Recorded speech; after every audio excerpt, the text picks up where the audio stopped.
mbokk yi on s'est beaucoup battu pour un projet. te projet boobu mooy sauver le Sénégal. li nar a andi fitna ci réew mi mu ngi jóge ci justice te du weesu juróom wala fukki magistrat. ñoo ngi leen di nuyu di leen jaajëfal yéen ñi di suivre seen bi di LDS dal leen ak jàmm ci seen chronique tey dañu bëgg dellu si ci procureur de la république moom mi nga xam ne def na communiqué di wax ne Ousmane Sonko dañoo salfaañe ay droit am maanaam bulletin de santé nañ ko génne tasaare ko ci biti day rëbbu képp koo xamante si ni partagé nga ko wala képp koo xamante si ni yaa ko publier pour jàpp la ci loolu nee na Ousmane Sonko lay défendre quoi procureur yow dañ la bëgg a xamal ni la Ousmane Sonko mosoo ko défendre Ousmane Sonko taxul a jukk li la tax a jukk kay mooy xanaa da nga bëgg jàppaat ñeneen dugal ci kaso bi dañ la ko sant peut-être mais Ousmane Sonko moom défendre ko taxul a jukk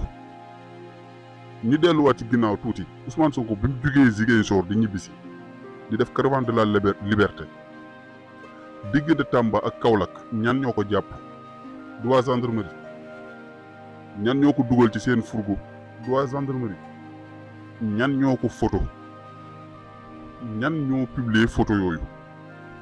accessoire yi ñu jëlee ci moom ay portable am ak yeneen accessoire am kan moo ko photo publier yëpp kan la procureur ndax loolu mos na ci autosaisir ndax loolu mos na ci def enquête mosul am kan moo defoon loolu kon bu la enquête ñoroon wala bu la taxaw maanaam défendre Ousmane Sonko ñoroon foofu ngay commencé wala lu ko jirtu avant loolu am na salfaañi nañ fi àq ak yelleef Ousmane Sonko def nañ ko lu nekk kenn mosula ci dégg nga wax nit nee nañ ko rey nañ rey Ousmane Sonko kenn mosula dégg autosaisir kon yow défendre Ousmane Sonko taxul jóg Ousmane Sonko nee na sant la loolu te sàkku ko ci yéen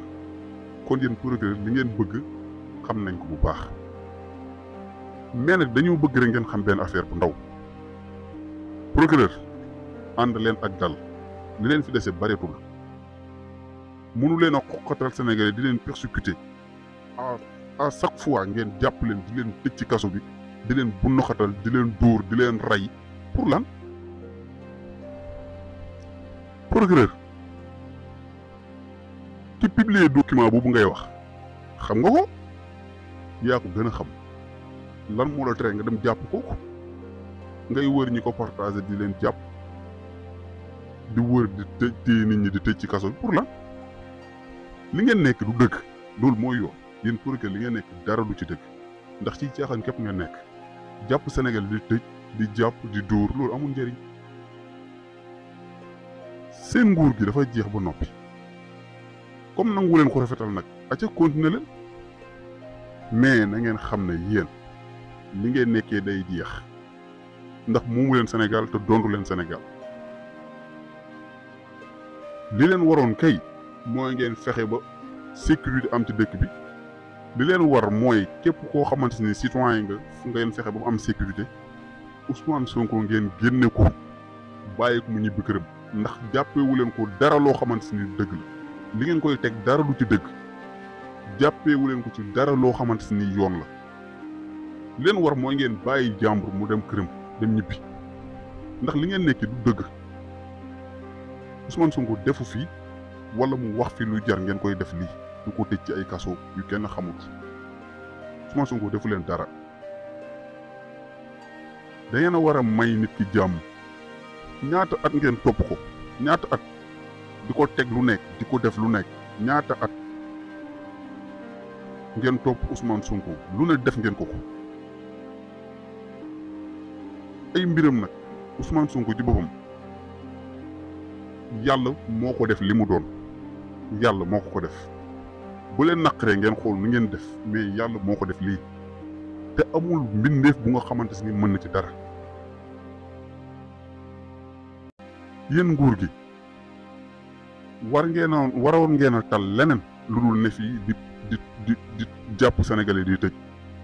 li leen war ak a bari li leen war bari na Sénégal dund bi yokku na courant bi yokku na ndox lépp cher au lieu que ngeen liggéey foofu ngeen topp benn nit bëgg ko andil ko jafe-jafe boo xamante ni kenn xamul lu toll te li ngeen koy toppee lépp yéen xam ngeen ne dara amu ci bu fekkoon dara am na ci sax ñu ne waaw mais Ousmane Sonko lépp lu ngeen ko fi waxal dara amu ci. li nar a andi fitna ci réew mi mu ngi jóge ci justice te du weesu juróom wala fukki magistrat. mbokk yi on s'est beaucoup battu pour un projet. te projet boobu mooy sauver le Sénégal. te projet boobu mooy sauver le Sénégal.